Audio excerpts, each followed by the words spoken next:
If you have a good job in Italy and you build up your career and you have the right network, you are a king.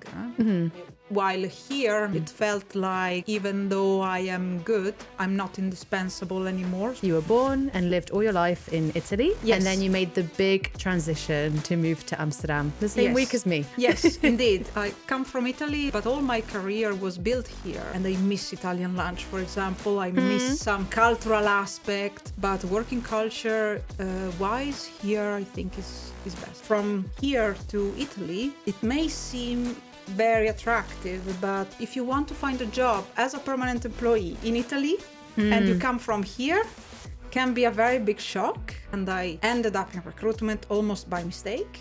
And being an agency is like so detached. Yes, you don't know anything. Even though you think you know everything. No, you don't. No. I felt for the agency recruiters because I was one of them. Yeah. And I would have loved to know all of this. Sometimes cold callings can be the difference. It's a really fine line, isn't it, with like pestering people and bothering them and sounding like everyone else versus, oh, I provide a good service, let me sit back and they know where to find me, because we do. I'm wondering, do you add your neuroscience knowledge and expertise to like your workshops or recruiting in general? Yes, definitely it has helped me a lot about how the brain works, motivational wise, because you actually enjoy a lot sales if you do the science correctly. I'm definitely grateful that I am here and I got this experience. So, Elisabetta, welcome to the Talent Exchange podcast. Thank you. So nice to have you here, finally. Yes, thank you so much for inviting me. It has been a great pleasure also to see you since a very long time. Huh? Yes. So for context, me and Elisabetta used to work together twice. Before. Yes. 2 different companies. We started actually to live in the Netherlands and working in the Netherlands in the same week, if you remember correctly. Oh, yes. Yeah. 2018, June. Yes. Wow. So to talk more about that then. So you were born and lived all your life in Italy. Yes. And then you made the big transition to move to Amsterdam the same week as me. Yes, indeed. Well, yes, I was living in Italy. I studied in Padua. So I was commuting from Bologna to Padua every day, which is 1 hour and 30 minutes. Which compared to the Dutch standards, it's a lot. Yes. So I'm not bothered at all to travel here with the train, etc., because I'm used to that. And then after that, I finished my study in neuroscience. I got the chance to come here first because my future-to-be husband was here, but also because I wanted to have an international career. I did an internship in HR as well after my graduation. So I did 2 internships and I ended up in recruitment almost by mistake. But I loved it ever since. So it was a really turn of different direction compared to neuroscience, I would say. And then here I am. I reached my husband in 2018. He was already here since 2 years. So we had a little bit of time apart. Yeah. And then I came here and I found a job in Darwin and we met there the first day. I think you started the day before me or something like that. And and then we were in the same team. Yes. We were exchanging ideas on, okay, where do you do stuff? BSN. Oh, do wow. You remember? Yes. And I was so happy that there was another Italian person in a company because I came from the UK, which was not very common. Yeah. So I just found it so refreshing and like almost like it felt like home. And I was like, oh, there's another Italian person here. Yay. Yeah, exactly. And you had already experience, I didn't. So I needed to learn a lot, but also your experience helped me in the team. We did a lot of things together in those 6 months working together. Yeah. Then after Darwin, we worked again together. Yes. I took you away. I found you again. Yes, at your talent recruitment. Then COVID hit. Yes. It was... we were only 3 in the company back then, and it was very 4 tough. at one point. 4 at one point, yes. And then after that, I did again a recruitment consultancy job. Yeah. in the maritime sector, but I was missing IT. Yeah. And I found my first corporate recruiter job in Fortline, which is a fintech company. Huge company now, huh? Huge company now. They developed very, very well. Yeah. Yeah. And back then, during COVID period, we needed to do 100 hires. Huh? I remember. It was really a roller coaster. And then COVID finished, and like all the time in recruitment, you have these ups and downs. First, people write to you from all over the world, come to work for me, etc. Skyrocket salaries all over, and then after COVID, layoffs, and you're the first one that needs to go. Yeah. So I actually decided to leave Fortline because I got an offer from an American company, and I was very excited to start. But during my honeymoon, they told me, "Yeah, sorry, you cannot start anymore." Yes, they called me at 9 p.m. In Thailand because they were in US. So they told me, "Yeah, sorry, you cannot start." Could they not have chosen a better time? Because in your honeymoon, like, that's crazy. No, indeed. So it was a shock, but I was very happy because I still enjoyed my honeymoon quite a lot. Oh, I hope so. I think if I got those news, I'd be like freaking out. I'd be like, oh my God. Yeah, I need to go. The first thing that comes to your mind, I need to go back. I need to find a job. But you are there. You hopefully have only one honeymoon in your life, yes. right? So I wanted to enjoy it at fullest. Yeah. Then I used my own company, which is Orsini Ventures, to find some freelance job because I didn't want to jump immediately in a role in recruitment without knowing the company. And my first criteria in that moment was, is it a company profitable at this moment in time? Do they have investors that they are coming and then they are changing all the cards on the table? And I found Intus, which is a company that I'm staying currently. I joined them as a freelancer, and then now I am a permanent employee. So it was a ride as well. Yeah, this is in 6 years.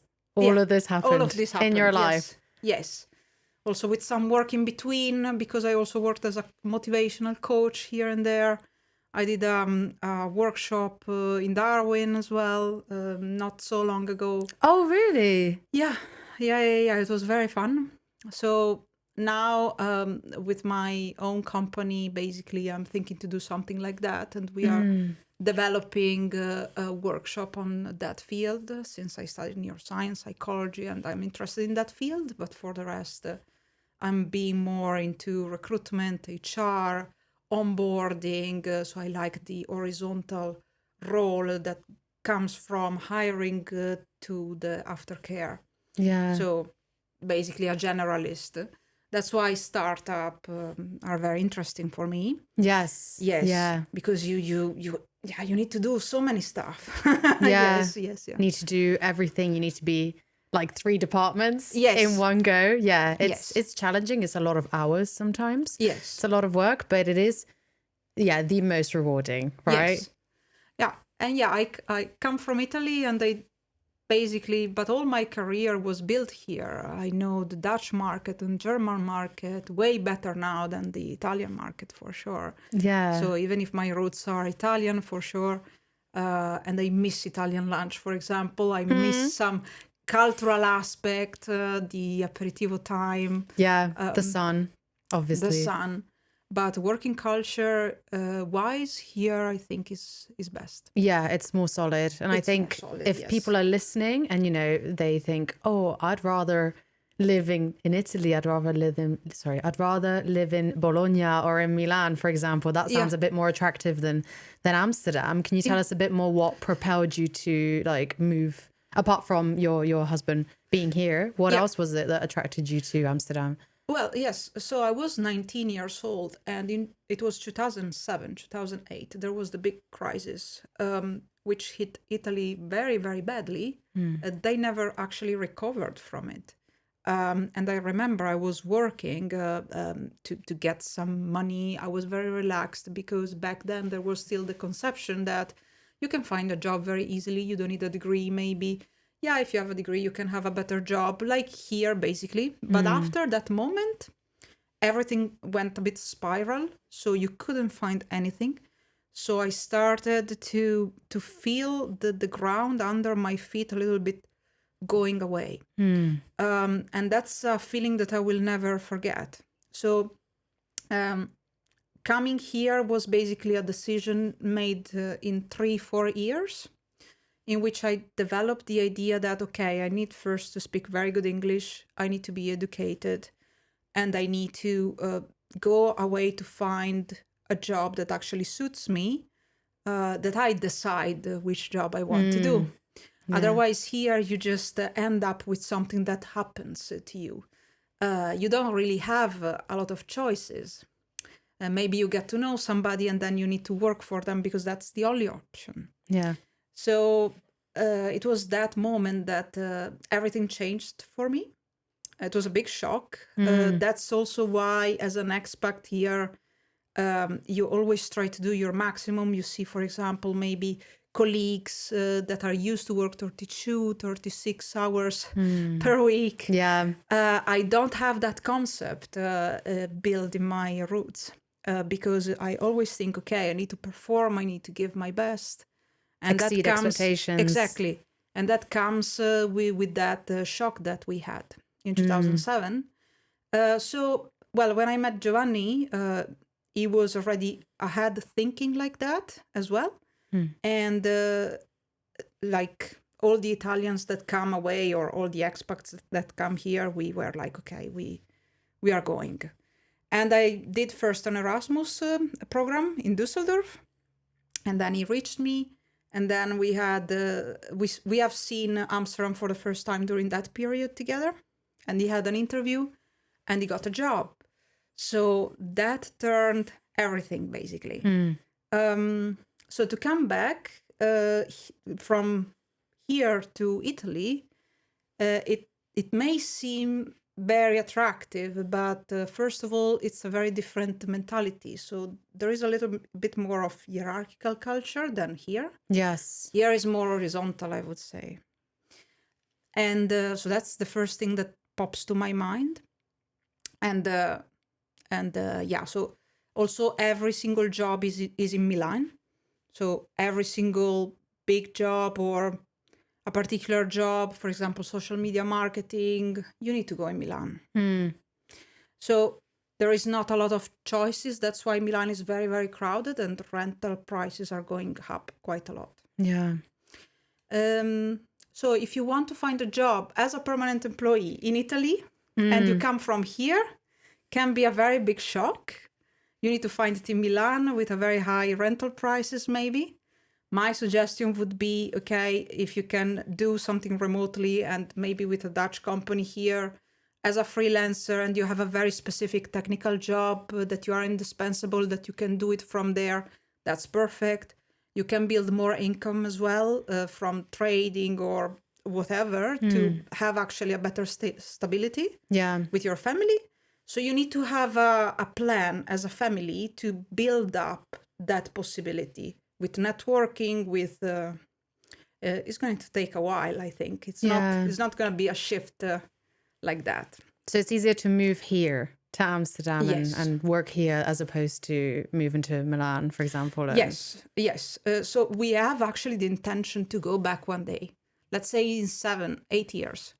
Once we have a solid network of professionals around us, once we have a very vertical job, maybe that we are the only one that we are doing that. So you need to come up with a plan as, in our case, a family to make that a possibility. Yeah. I think just because, for example, the fashion and retail markets in Milan and Italy are quite large. Yes. And they're crumbling. At the moment. So if you have experience in these backgrounds and all of a sudden, retail is closing because of e-commerce rising. Yes. You have to, like you said, you have to be diverse. You have to be. Yeah, you need to have a plan B. More of a specialist. And also what tends to happen in Italy, because I also have family there, is that everyone studies a lot and becomes masters of science absolutely. or what is it called? I can't even say this word, veterinarian. Yeah. Yeah, animal science and stuff like this. And they're really specialists, and they don't learn English, for example, a very universal basic skill that you should actually. Do you think learning English is better than like getting a degree, for example, if you want to like In move? Italy, they look at your curriculum, since there are so many applications to one job, then the one that has let's say the best degree wins easier. So there is a competition also in getting masters, in getting even more. While here in the Netherlands, even if you have an MBA, which is, as you know, very costly as a study, it's not really important. What they look is the experience that is related to the job that they are looking, and how much you are a fit within a job. While in Italy, the education, but also the experience plays a very important role. And also, so if you have children, for example, 2, 3, usually, sometimes, it happens quite often actually, they ask you during interview if you have. What? Yeah. It's quite known, unfortunately. So I had some colleagues that went to Italy, and they had these kind of experiences. I'm not saying that all the companies are like that, of course, but there is let's say a risk if you go in a very high competitive market and try to find a job as a permanent employee. In Italy, for example, in Milan, there are so many applicants. So I would say it's also important that you know people. If you go back to Italy, and okay, maybe I can ask to this person, because networking, like everywhere, is something very relevant, especially for the Milan market. Yeah, and Italians, we trust each other. Yes, yes. There is let's say the trusting, trusting relationship. Yeah. I know this person, therefore I trust this person. Yeah. Or this person, and since I trust you, then we can hire this person. Yeah. There is also this mentality. It's a bit more secure in Italy, as opposed to, for example, if you recommended someone in Amsterdam, I think they do value applications as much as, of course, referrals do get interviewed, etc., especially if you're corporate, a corporate recruiter in that environment. But I think they do also evaluate, like, what's out on LinkedIn, like who's open for work, who's applied for the job. So it's kind of like a bit more of a pool, as opposed to, I think in Italy, if you do get referred, you would get kind of priority because of that, interrelations you have. And in Italy, it's all about the people. It's really like a big community in Italy. So it's, if that person wants to work with you again and trusts you, then it's almost like you have the job, essentially. Exactly. Well, another aspect, though, that I want to emphasize, if you have a good job in Italy and you build up your career and you have the right network, you are a king. It's very hard that they fire you. You have your own bubble and you're secure in it. While here, maybe you also know about all the layoffs situation. It felt like, even though I am good, I'm not indispensable anymore. So you always need to prove your worth, even if you become senior or a manager, etc. Especially, I would say, for expat, you always need to keep up. And that's why, for example, I reach a point in which I I feel I need to learn Dutch. Interesting. Yes, to basically reach that level of, okay, I break that wall that is between me as a professional and the overall HR knowledge and the labor legislation in the Netherlands. Then it's going to be easier for me to get to know all the different legislation and all the different aspects, how to do things. So I feel the need also here to push myself and integrate even a little bit more. While in Italy, if you arrive there, it's great. You don't necessarily, that's the feeling, of course, need to always develop yourself. You reach a point in which you can be very, very happy. Yeah. Yeah. And I wonder with job satisfaction, I think it depends on Yeah. kind of who you are. If Yeah. you're a lifelong learner, Yeah. Amsterdam is a bit more diverse. It's a bit more fast Exactly. action. And you always have to, like you said, continue learning. But Yeah, Italy's absolutely. like, if you're more comfortable doing the same thing for like Yes. years and years and years, Yes. that's more of an environment for Yes. you. Yes, exactly. At the end, we will reach a point in which we always need to feel comfortable in our own bubble. I don't want to always push myself at 60, 65, for example. Yeah. Maybe at that point, I would like to be on beach with a cocktail in my hand. But here it feels like more I can be the best of myself, because I have a challenging situation around me all the time. Yeah, because you started with agency. Yes. And I remember when we both started, it was a new market. We had to learn the market. We had to learn about IT. Yes. So it was just so overwhelming. And like you said, we were going through the process together, weren't we, of obtaining our social security number, a bank account, like opening it. And we didn't have any support, like a global mobility person that like helped us find an accommodation and helped us open a bank account. Like we kind of bounced off each other, didn't we? To like, oh, what are you doing for that? Oh, I'm going with this bank. Oh, I'll go with this bank. And yeah, it was an interesting experience. I'm glad we did it together because I think it was really tough still actually to adjust yourself to like the Dutch society and like flexibility is the key. Huh? Yeah. I think we learned a lot as well as people. We mature in those years. And it's something that I could never had in Italy. Staying in the same place. Staying in the same place, comfortable with the language, knowing the culture, not adapting yourself. So I'm definitely grateful that I am here and I got this experience since 6 years. So yeah.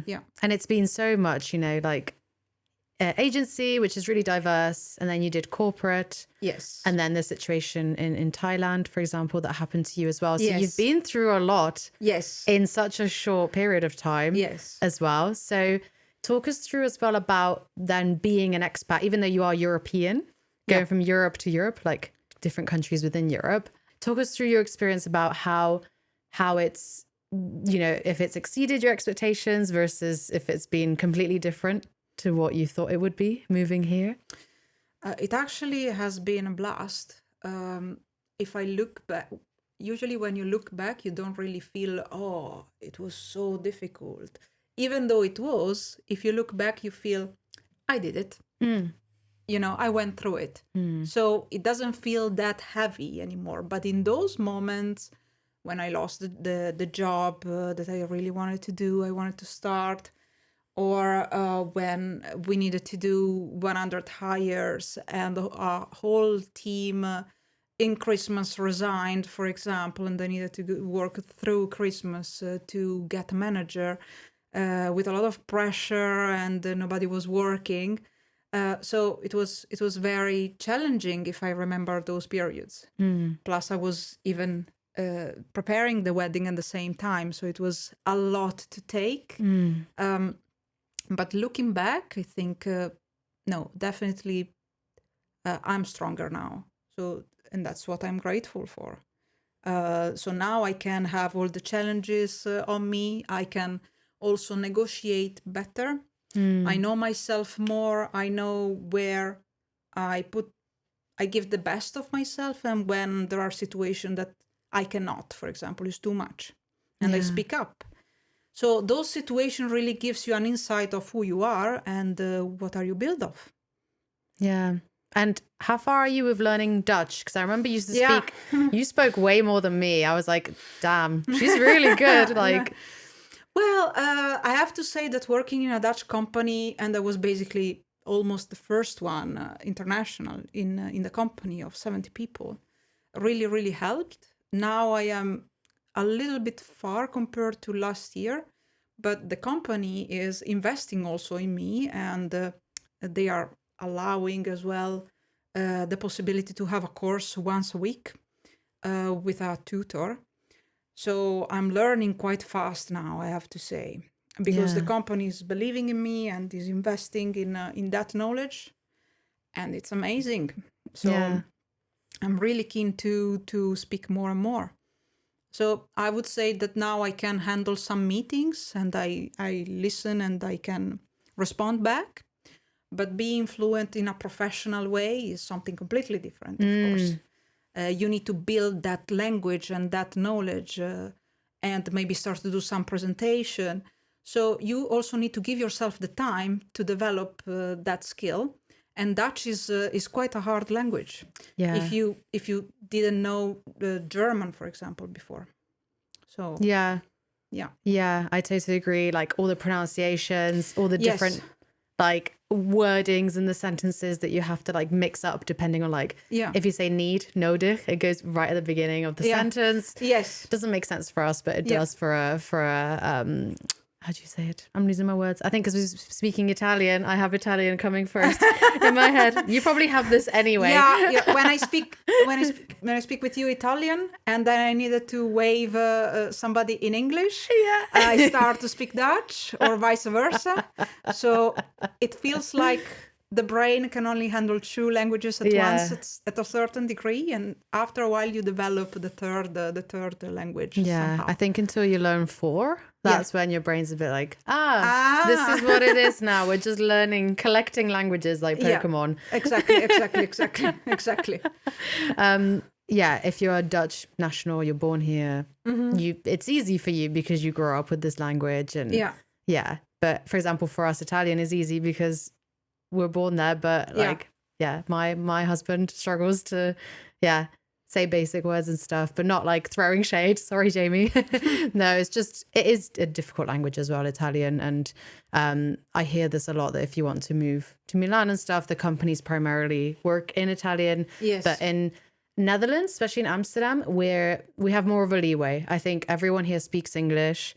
Even, for example, when you joined your company, you were the first international, you said, right? Yeah. So you could get away with speaking English, at the beginning. You need to find a way as well to how to communicate, building a bridge, not only of language, but also of way of approaching people. That was a challenge. But once you are also a freelancer as well, you need to go through. It's a different mentality compared when you are also a permanent employee.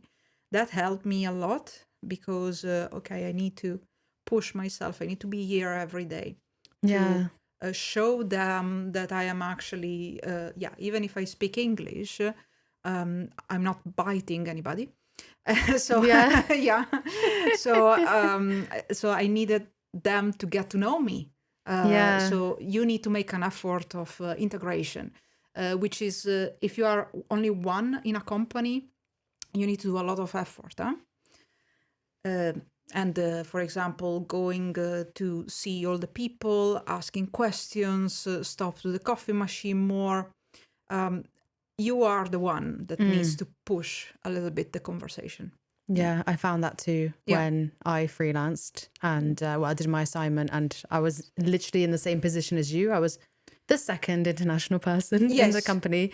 And I think when people relocate here, for example, it is an international place, Amsterdam. People are friendly, but if you are in that kind of situation, you're right. You do have to like make the effort and like break the barriers, because I think I also had the expectations like, people would just come up to me and start conversations with me, but it's not the UK. It's not Italy. It's not like people that I've known all my life. So that was a big challenge, but this was a few years ago. So I don't know if stuff has changed now. If Amsterdam is more like, I don't know, because companies are more inclusive, more international since 5 years ago. I don't know if it's changed, but for me, it was the same situation as you, where I was kind of like, damn, I need to like speak so much and be present in the office. And they are absolutely open. But it is not Amsterdam, it is Zeist as well. So in the east of the Netherlands, maybe some people are not used to speak English that often. Yeah, that's true. So, and also it's not a big city. It is close to Utrecht as well. So it's it feels like very, very Dutch, which it was exactly the sort of challenge that I also wanted to add in my curriculum. Okay, I'm gonna be the only one here, basically. Hiring people as well can also be a challenge, because if you speak the same language, for example, Dutch, maybe you better connect. While my challenge was also, okay, I need to bring these people together. I need to hire the best one still, which means that I need to be liked. In our job, we need to be liked. Somehow I need to make it, and then you build that muscle, that skill, that people still like you even if you don't speak the same language somehow. That's challenging. Yeah. You But put yourself in a really uncomfortable situation then. Yes. But I have to say they really helped me a lot. My manager, also the CEO of the company. It felt like, since it is a very horizontal organization, and this is what really is important for me, or an horizontal environment, I felt really helped in my role.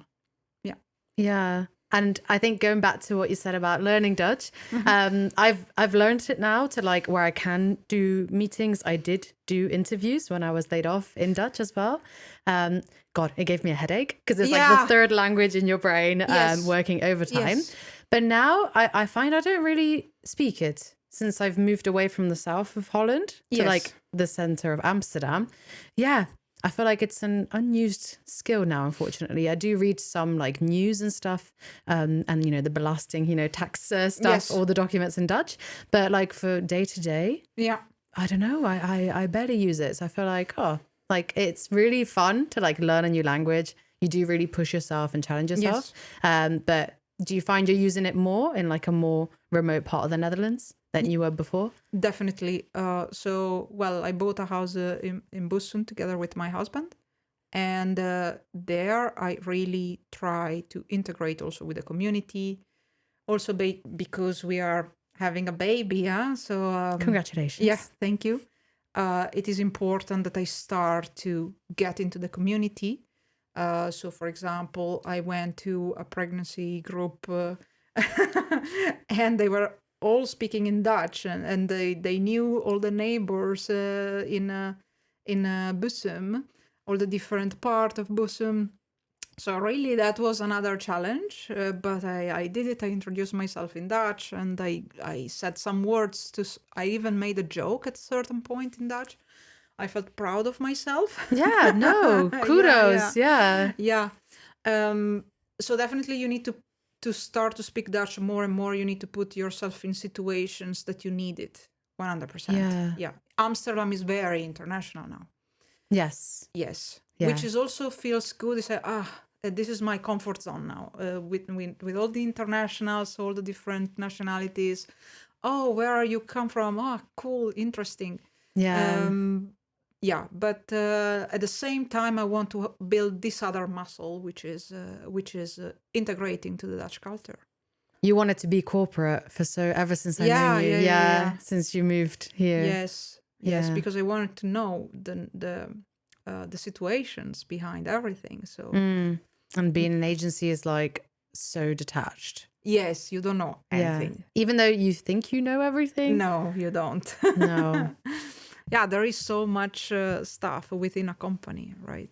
So there are relationships between managers. There are teams that are just formed, and maybe there is somebody that is not performing, and but you cannot find a solution immediately, or you need to hire 3 all of a sudden because somebody left, or because there is a business need all of a sudden.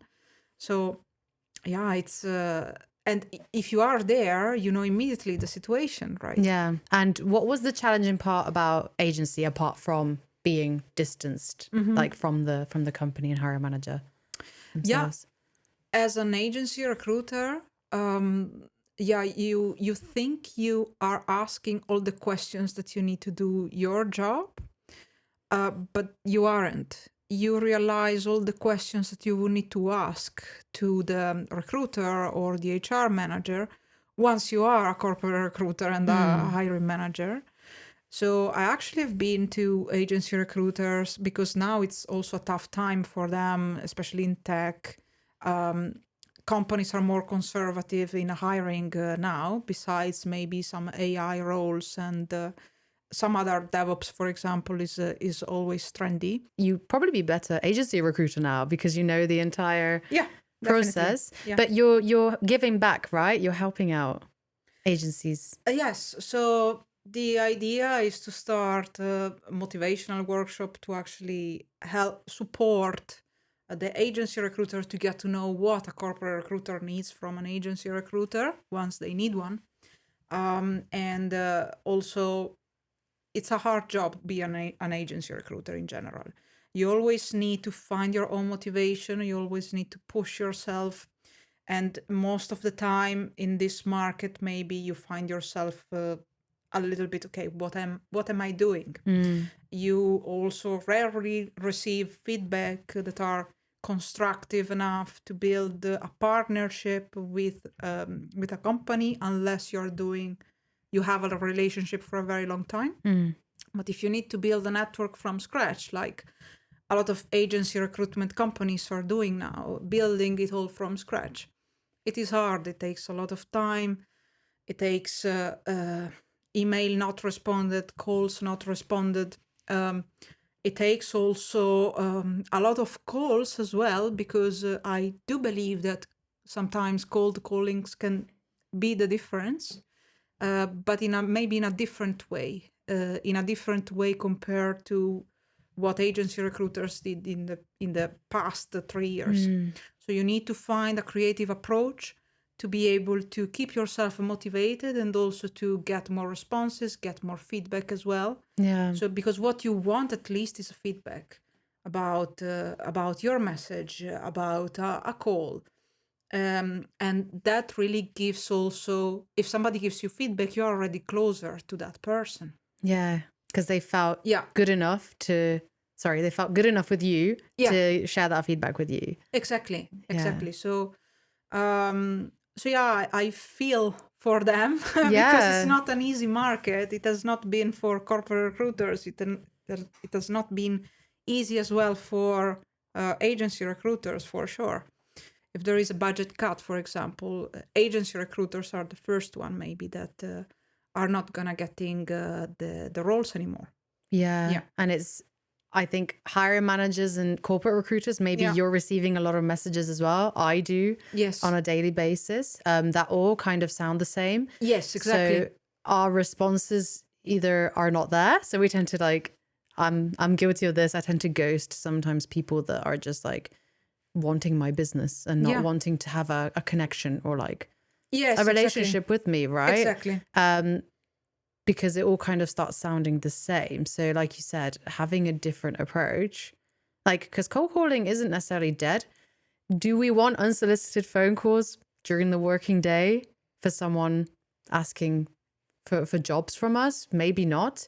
But if you spin it off, if you know the situation we're going through, if we're struggling, if you actually know what's kind of going on with us and the situation, if we actually need your services and you beat us to the chase, then I think I would be actually very open for it. And I don't know about you, but in corporate, in situations, I have had to, think of, which agencies did I enjoy working with? 3. Okay, I'm going to reach out to them because I actually need some help this time. So if you are good at building rapport and relationships and you are good at your job, we will eventually, get back to you and use your services. Absolutely. So it's a really fine line, isn't it? With pestering people and bothering them and sounding like everyone else versus, I provide a good service. Let me sit back and they know where to find me, because we do. Yes, absolutely. So for example, if you start with even an email with some creative approach, just 1 or 2 sentences, and if you don't receive a reply, you can send a second message.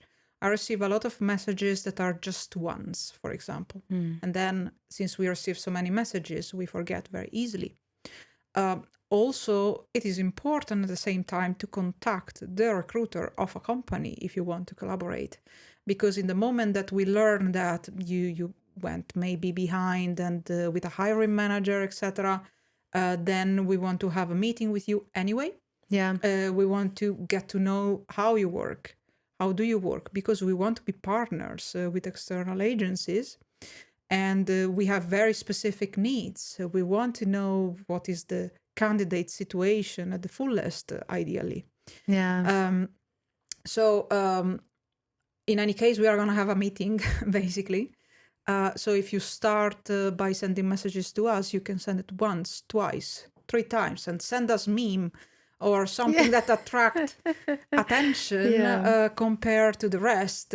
Like try to distinguish yourself from the rest. It's quite the key. You don't lose anything at the end if a person say, worst case scenario, they say no for the moment. But you got a response, you got a feedback, which is very valuable, because then you can contact maybe the person later, and they already know, that's the guy that sent me the Lord of the Rings meme. So you know, something like that. Yeah, it's memorable, as opposed to, do you get these messages as well where they say, oh, we're different, we do this, and it's what everyone else is doing? Yes, absolutely. And most of the time is a very long text, and you get a lot of messages, so you scan it, you don't actually read it. So it's best also as a first message to be very, very sharp and short, ideally. The most important thing also, if you call a person, is not only introducing yourself, but follow up to that conversation. Send an email. Hey, I'm the person that spoke to you just now, maybe a little bit awkwardly, because I receive a lot of calls that are a bit awkward. But if you don't send an email, I'm forgetting your name, I'm forgetting the reason why you called. So it's, so I felt for the agency recruiters, because I was one of them. And I would have loved to know all of this, you know, so that's why I'm doing some workshop here and there to give some insights about what the corporate recruiters would like to hear from an agency recruiter. And there's definitely a market for it. I think a lot of companies and a lot of recruiters need this kind of service and motivation as well. Yeah, absolutely. And something that they don't do often, I don't know how you feel about this, but I think if agency recruiters or companies themselves actually left the office and networked a bit more, I don't see them at like talent acquisition networking events so often.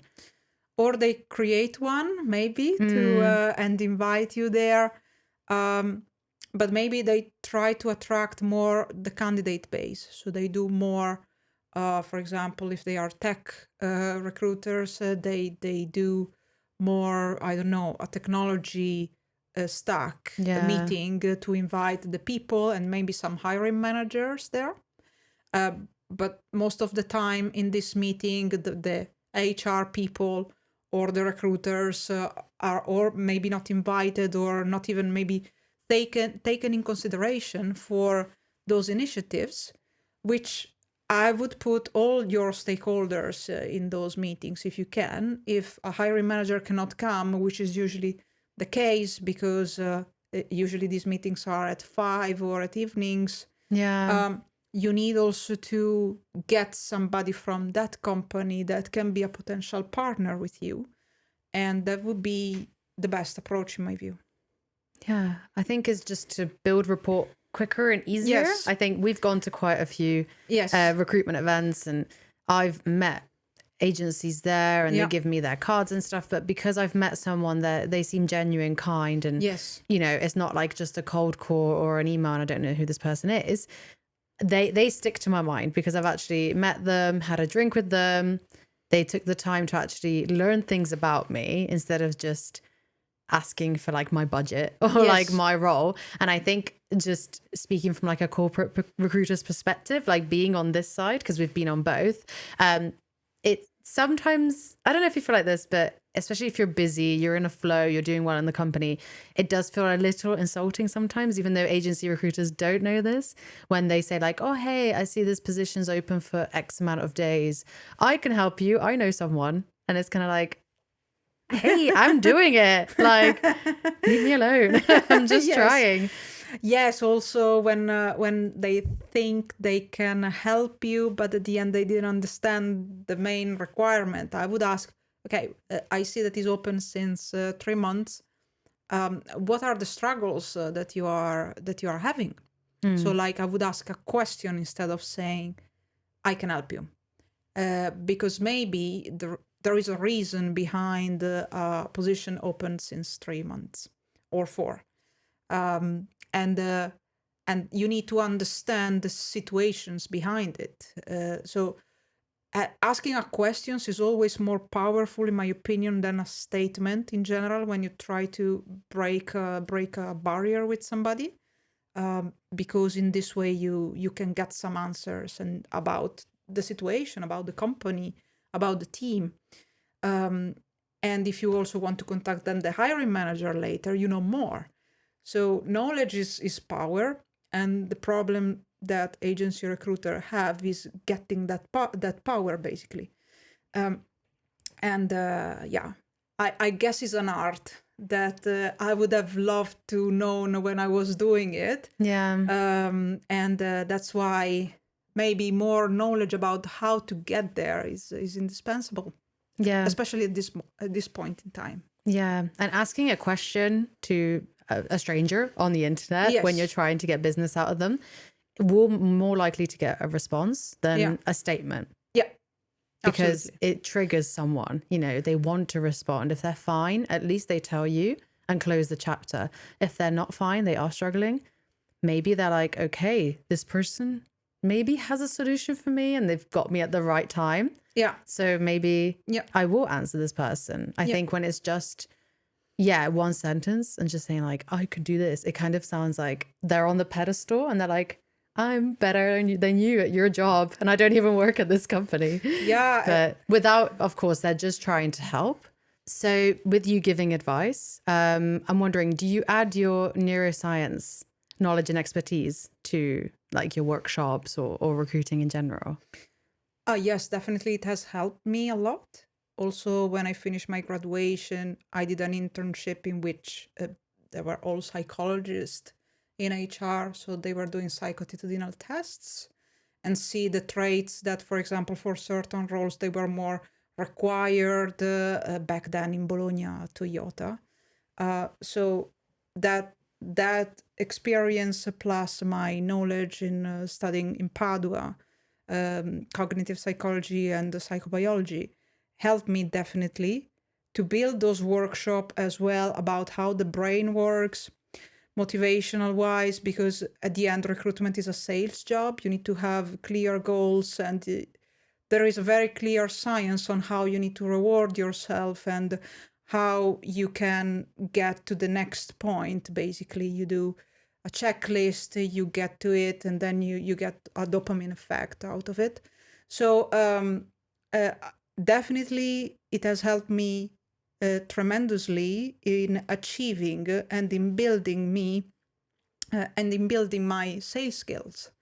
So I started with that, and then I translated those things, and I became a salesperson, basically, without even knowing it.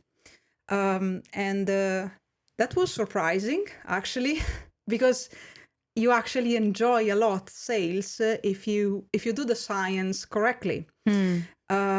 So our workshops work very well also in that direction. Our workshop. Why did I say our workshop? Because we work together now.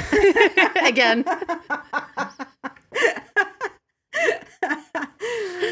Yeah, the workshop that I did takes that into considerations as well. So I did also some information about that, how we have a dopaminergic system and how you can use it at your favor, what you should avoid, for example. So that is something that is very interesting for me. And some agency recruiter find it interesting as well. They come to me and say, how about I do this to build my habits? How about I reward myself with this? And it's also a discovery. It's also a little bit of self-psychotherapy because you get to know yourself a little bit more, and you build up your routine based on those facts, and also you feel the effect on that at the same time. So yeah, definitely neuroscience has helped me in my job. It Yes. sounds like it. And it sounds more of an enriching career to incorporate your workshop teachings and working a sales job, because sometimes sales is like a dead end job. Whilst if you're actually, working towards goals and you have the dopamine and it's rewarding, Yes. and you're actually progressing and self-evaluating every Yes. single time, that actually sounds like a really rewarding career. Yes, indeed. Instead. Yeah, of course, now with pregnancy and work related, I'm more focused on my corporate recruitment job, because that's very important. Now I need to build foundation for my family. I still enjoy doing that in time to time. But yeah, at the moment, there is so much to do at Intus as well. So my focus is heavily on that. Yeah. Yeah, tell us more about Intus then. So you discovered it and you were freelance and then you were converted into in-house, right? Yes, because I saw the opportunity of the company to grow. So back then, there was also a division in Germany called Suizio. And 2 weeks ago, we just opened the door of our Berlin office for the first time. Nice. So we have an office in Berlin, and it's very, very exciting to hire the first people in a company, like the 4th or 5th. You need to think about a lot of things to hire these people. You need to be very, very careful as well, because you need to have a chemistry within a very small team. And you have a lot of challenges in the German market, for example, which is getting through may take time, may take a lot of patience. So definitely the challenge is there. So hiring these people and see them working together, it has been incredibly rewarding. At the same time, we have the mother company, Intus. We do planning software for healthcare. The amazing thing is that is a hidden gem, more or less. So now you see all this cool brand in Amsterdam, all this amazing company that popped up in the recent years, unicorn companies.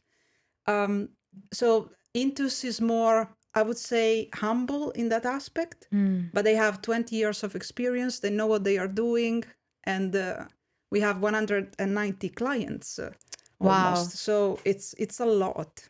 So it's a healthcare tool, right? So is it used across all healthcare, like dentistry, hospitals, etc., or is it quite specific? Because it sounds like a very rewarding, amazing company to work for. Yeah, so it's a planning software. So it's a self-scheduling software. So if you are in a hospital, for example, and you are a nurse, you want to schedule your own time to work in that hospital based on your own situation. So you can block that time, and at the end of the week, for example, a planner within the hospital review all the department, see if everything's covered based on the number of patients.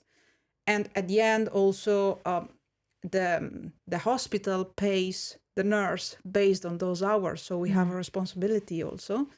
And the interesting part is that all the labor law, legislation, union agreements are already embedded in the software. So the employer can be relaxed in that sense. But we don't only operate in healthcare. We also do other market. For example, we have Efteling as a client. We have others. So basically all the companies that have 24-hour shift can be a potential customer of us. So can be a potential client of us. Yeah. Yes. So that's right. Yes. It's getting late. Yeah. It's getting late. Yes. Yes. Also pregnancy memory. It's fine. Yeah. I have memory problems and I'm not pregnant. I'm just like Dory from Finding Nemo. Yeah. So that's actually solving a really big problem within healthcare and nursing, because before, gosh, in the 90s and early 2000s, it was who was available. Yeah. You had to like work 24 hours sometimes without a break, and you had to work in every department because there was a shortage of nurses. And no, it's very, very interesting to work in this business. Also, for example, there is an old school maybe in Germany or in other countries that we want to explore, Now we are in Germany, but we want to explore other countries as well. Some hospitals, I know for sure, for example, in Italy or in Spain, they still use Excel file for all the shifts. Wow. With very complex formula, as you can imagine. So it's you want to help them also to be compliant and to make sure that they don't make mistakes regarding the hours that all those people need to do, because there is a union, labor agreement, laws, and it is important to respect them. Yeah. And also the state is pushing for digitalization in general in hospitals and in the healthcare sector. Yeah. So we are to support that basically. Yeah, they're injecting a lot of money Yes. towards healthcare. I think the Netherlands, the UK as well, Yes. is doing the same thing. Yes. Yeah. Yeah, so it's very, very interesting. Of course, my colleagues know way more than me. They are expert. They worked at Intus since 5 years. So they really build their own knowledge within the company. They sometimes get more union agreement from Germany as well that they need to translate into software. We have very smart people, I would say, in the company to do that. Don't know where to start. To be honest, it's quite complex. It's complex, but you're, like you've taught us throughout this podcast today, you're a fighter, you're a survivor, you're a lifelong learner. So it's nothing new for you. You're going to keep learning. Absolutely, yes. After Dutch, there is always more to learn, maybe. And there is the interesting part at Intus is that everybody can build his or her own role. So, which means that I saw people going from one team to another, or becoming specialist, or becoming more generalist. So maybe if I reach a point in which I know the company more, I can also build more within the company and going in another direction. Yeah. That's rewarded actually within the company. Yeah, and there's also the expansion. So that's something to look forward to as well. So it sounds like a lot of growth over the next few years. Indeed. Yeah. So that's really exciting. But Elisabetta, so if I want to reach out to you after you've had your baby for a workshop for my agency, or I just want to reach out to you for a position within Intus, for example, how can I reach out to you? Well, I'm always live on LinkedIn, to be honest. Yeah? Yeah, always. Or you can send an email as well to elisabetta.orsini@intus.nl. Fantastic. Yes. Ellie, it was so good to see you again. Thank you so much for sharing your knowledge. Thank you. Thank you for having me.